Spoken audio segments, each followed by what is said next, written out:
जय हिंद दोस्तों। इस समय मैं आप लोग को रिलेशन एंड फंक्शन चैप्टर पढ़ा रहा हूँ और उस चैप्टर में मैंने आपका टॉपिक स्टार्ट किया है रिप्रेजेंटेशन ऑफ अ रिलेशन।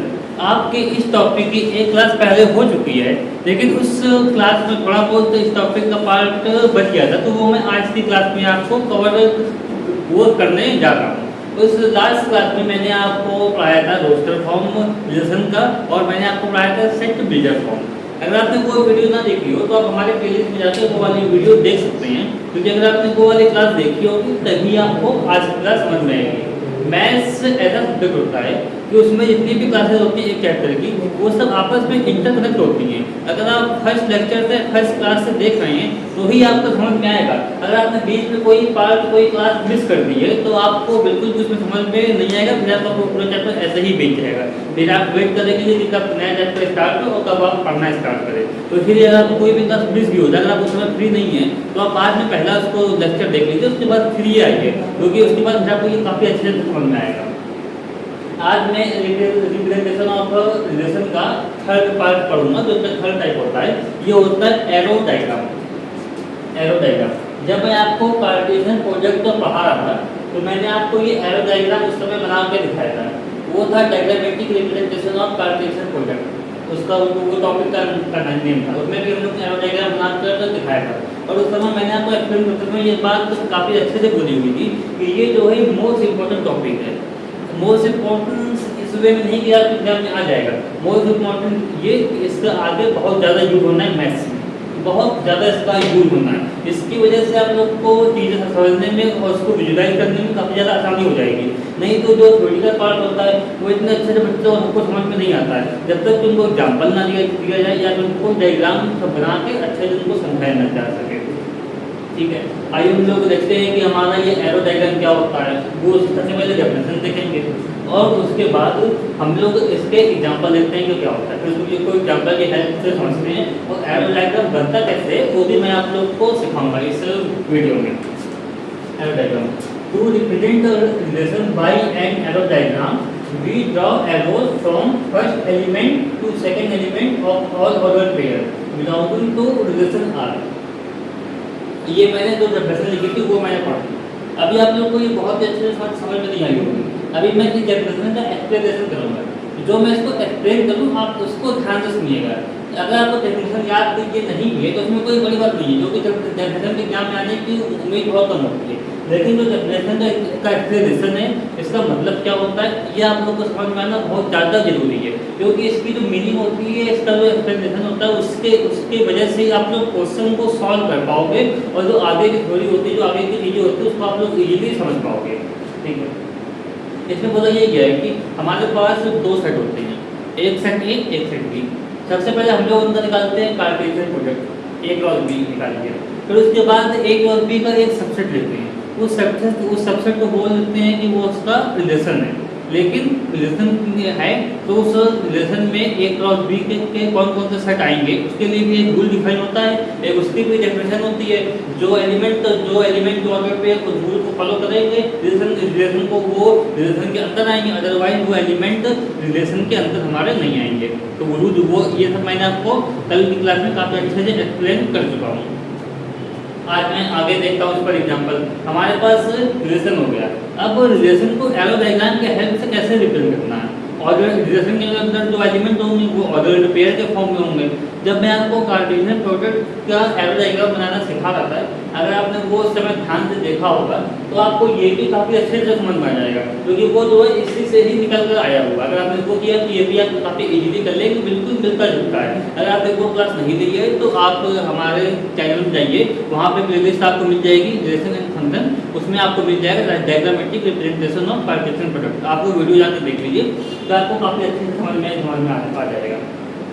तो हम लोग करते क्या है कि हम लोग एक वो बनाते हैं बॉक्स टाइप में, जैसे आप लोग एक के सेट में बोल सकते हैं। हमने एक को नाम दे दिया सेट ए, दूसरे को नाम दे दिया सेट बी। सेट ए के जितने एलिमेंट थे वो हमने पहले बॉक्स में रख लिए, सेट बी के जितने एलिमेंट थे वो हमने दूसरे बॉक्स में रख लिए। इनको हम लोग सेट बी बोल सकते हैं, इनको हम लोग सेट बी बोल सकते हैं। और ये एक की सेट में मेनली जल्दी आपको बना हुआ दिख रहा है, लेकिन आप लोग किसी भी सेट में इसको बना सकते हैं। इसी स्टेप में मैंने जो बनाया है इसका भी मैं आपको एक्सप्लेन वो वाली क्लास में कर चुका था। अगर आपको अगर प्रेजेंटेशन जानने की इच्छा हो तो वो वाली क्लास देख लीजिए, आप समझ जाएंगे। इतना तो आपको पता होगा कि अब मैं उस क्लास की सारी बातें इस क्लास में तो कर नहीं सकता हूँ, क्योंकि क्लास में लंबी हो जाएगी, फिर इसमें लॉस तो आप लोग कई समय का होगा, क्योंकि समय तो बहुत ज़्यादा कीमती होता है सबके लिए, चाहे हम हो चाहे फिर आप हो। उसमें फिर इसमें हमने ए और बी के सारे एलिमेंट लिए, फिर देखते हैं कि रिलेशन के अंदर कौन कौन से ऑर्डर्ड पेयर है। रिलेशन के अंदर जितने भी ऑर्डर्ड पेयर होते हैं, ये होता है फर्स्ट एलिमेंट, तो ये होता है सेकंड एलिमेंट। अगर रिलेशन हमारा ए से बी में है, from set A to set B है, तो जो पहला एलिमेंट होगा वो सेट ए का होगा, दूसरा एलिमेंट होगा सेट बी का होगा। हमें बस इसमें मैचिंग करनी होती है। मीन्स हम लोग देखेंगे जो हमारा फर्स्ट एलिमेंट है वो सेकंड एलिमेंट से मैच हो रहा है, तो हम लोग फर्स्ट एलिमेंट को तो बी के जिस एलिमेंट से मैच हो रहा है हम लोग उससे मैच करते जाएंगे, फिर इस टाइप से हमारा डायग्राम पूरा हो जाएगा। ये मैंने आपको टाइप से ओवरव्यू देते हैं कि करता क्यों हम लोग करते कैसे, वो मैंने आपको सिखा दिया। अब हम लोग क्या करेंगे वो मैं आपको एक एग्जांपल की हेल्प से बताने जा रहा हूँ। आइए देखते हैं हम लोग एग्जांपल। हमारे पास एक रिलेशन दिया हुआ है 1,3, 2,5, 3,6, 2,6 एंड 2,3। ये हमारे पास हो गया रिलेशन।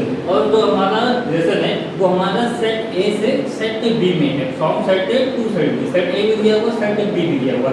इसने ये यहाँ पे एग्जाम्पल में मतलब की जो क्वेश्चन है वो हम लोग से रिलेशन निकाल के नहीं बोल रहा है।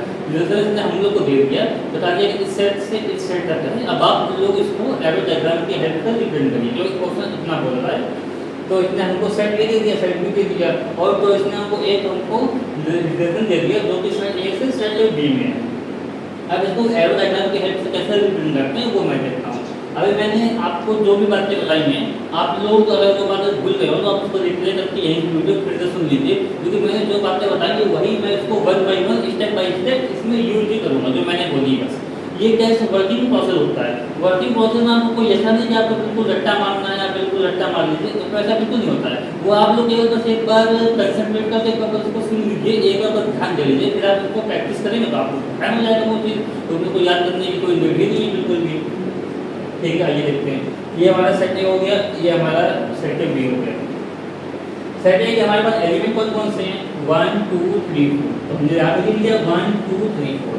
अब हमारे पास सेट बी के एलिमेंट कौन से हैं, 3 4 5 6। तो हमने लिख दिया यहाँ पे 3 4 5 6। ये हमने सेट बी को लिख दिया, इतना काम हो गया।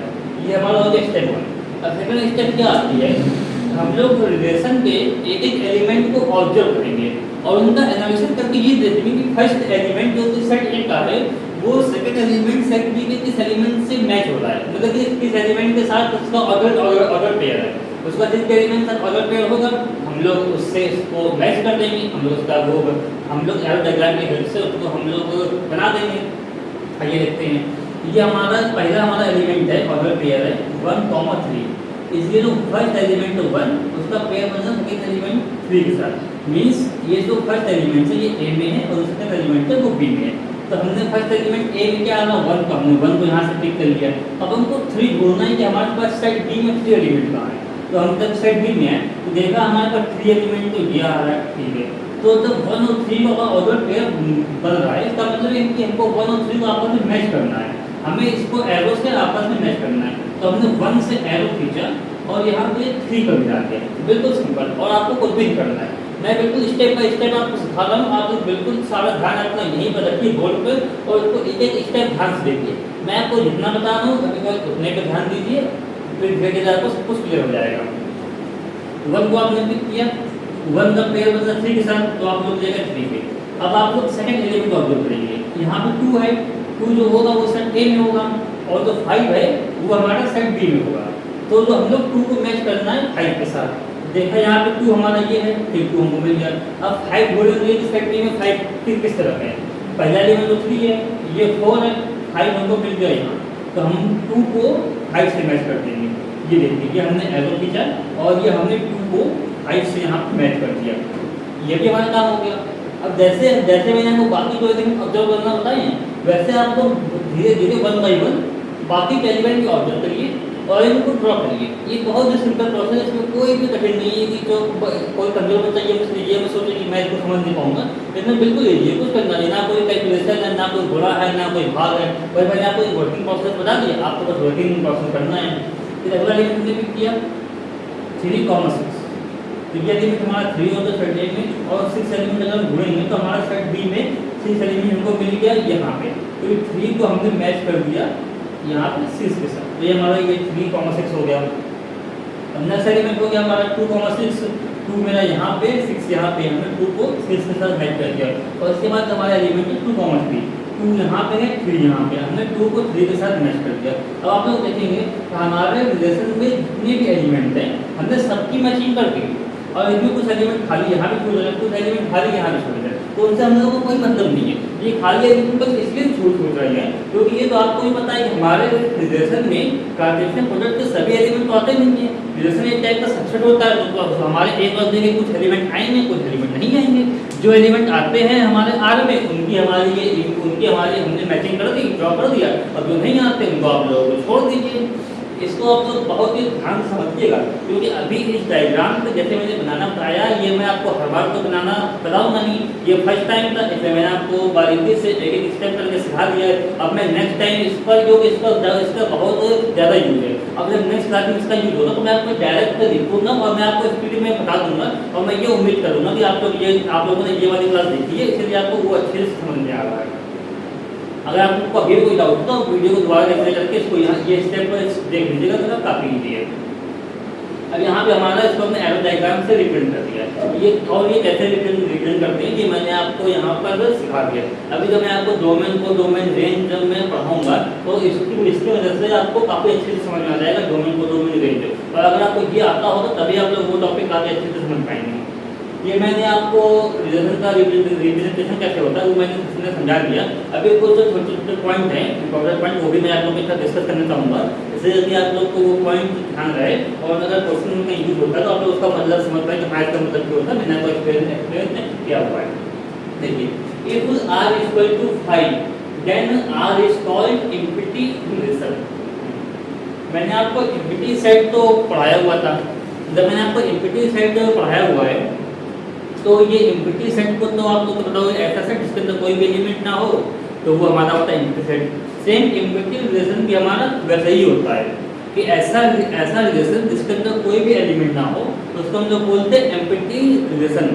लेकिन बनता किस केस में, क्या आप लोग ये सोच सकते हो?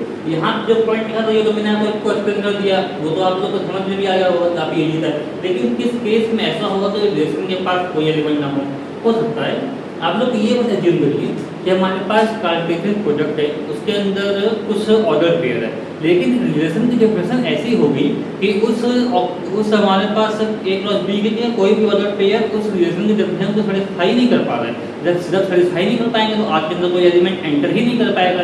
जब r के अंदर हमारा कोई एलिमेंट एंटर ही नहीं कर पाया तो हमारा r इक्वल टू 5 हो गया यहाँ पे। तो उस केस में हम लोग बोल देते हैं कि वो हमारा एम्प्टी रिलेशन हो गया।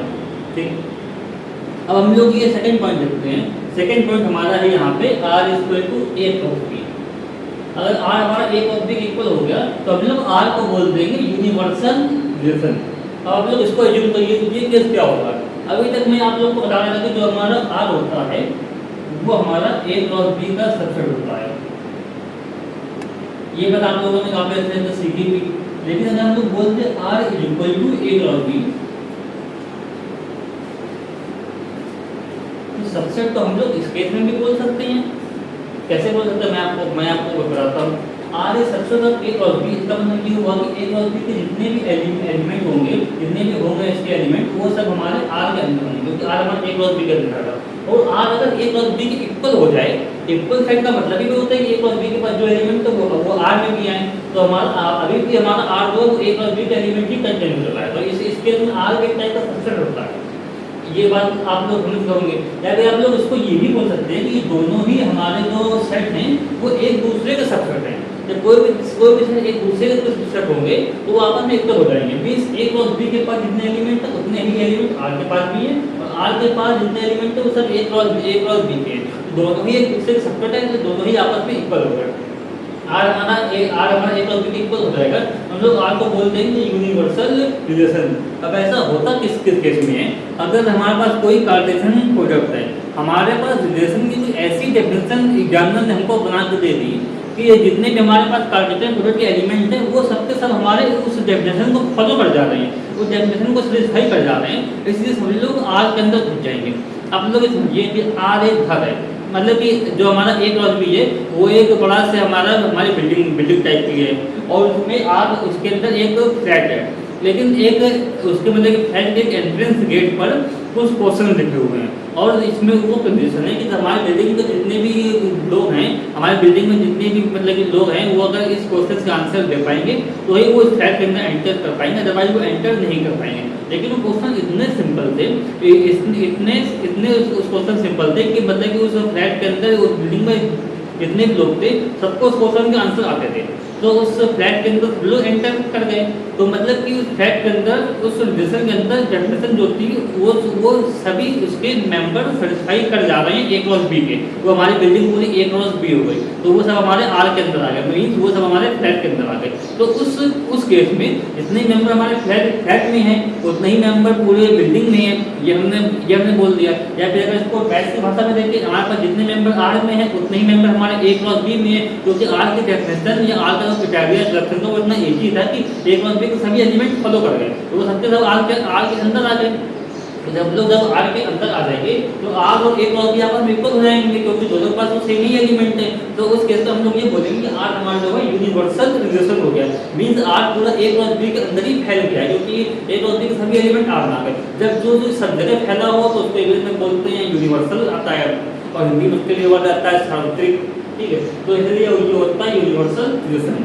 मैंने आपको एक वर्ड को खींच के कहा कि उसको अच्छे उसकी मीनिंग समझाती है। अब आप लोग इस एग्जाम्पल के हेल्प से इसका मतलब नहीं बोलेंगे कि इसका मतलब क्या होता है। अब नेक्स्ट पॉइंट देखते हैं। अगर हमारे पास R1 R2 दो रिलेशन है, तो R1 union R2, R1 intersection R2, R1 minus R2 का डिफरेंस, ये भी एक टाइप से रिलेशन होंगे A से B में। ये आप लोग ऐसे समझिए, जब हमारे पास दो सेट होते थे तो उनका चाहे हम यूनियन ले, चाहे इंटरसेक्शन ले, चाहे डिफरेंस ले, वो जो भी मिलता था रिलेटेड वो तो हमारा एक टाइप से सेट ही होता था ना। उसमें तो मैंने आपको एग्जाम्पल देख के समझाया था। तो रिलेशन भी हमारा एक टाइप से सेट है, तो जब सेट है तो सेट की प्रॉपर्टी तो फॉलो करेगा ही करेगा। तो उसमें भी जो हमारा हमने यूनियन लिया अगर दो रिलेशन का, या इंटरसेक्शन लिया या डिफरेंस लिया, तो वो भी हमारा एक टाइप से रिलेशन ही हुआ। आई होप मैंने आपको जो कुछ समझाया है वो आपको समझ में आया होगा। अगर आपको हमारी वीडियो पसंद आई हो तो आप लोग लाइक शेयर एंड सब्सक्राइब करना ना भूलिएगा। अगर आपको अभी भी कोई डाउट हो तो आप लोग वीडियो को रिप्ले करके देखिए, आपको काफ़ी अच्छे से समझ में आ जाएगा। मैं जो होता हूँ बोर्ड पे लिखने का कम बिलीव करता हूँ, लिखने की बजाय जो भी कंटेंट होता है उसको ओनली आपको एक्सप्लेन करता हूँ ईजी लैंग्वेज में, जिससे कि आप लोग को बातें सुन के याद हो जाए। काफ़ी आसान उसमें अच्छे से फोकस वो करता हूँ, क्योंकि आपको लिखा हुआ मटेरियल तो बुक में भी मिल जाएगा। लेकिन अगर आपको नोट्स की नीड होती है तो एक हमारा शॉर्ट सेक्शन का नोट्स है, वो मतलब कि शॉर्ट में वो सारे मैं नोट्स भी प्रोवाइड कराता हूँ, तो आप लोग नोट्स वहाँ से बना सकते हो। इस क्लास में मेरा एम ये नहीं होता है कि मैं आप लोग को बोल के लिखा दूँ। इस क्लास में मेरा एम ये होता है कि मैं आपको मैथ्स की चीज़ों को विजुलाइज करके आपकी डेली लाइफ के एग्जाम्पल से रिलेट करके इतने अच्छे वे में समझा दूँ कि आप लोग उसको जल्दी भूल ना, और आपको कॉन्सेप्ट क्लियर हो जाए एक एक चीज़ का। चलिए ठीक है, मिलता हूँ नेक्स्ट वीडियो में। धन्यवाद।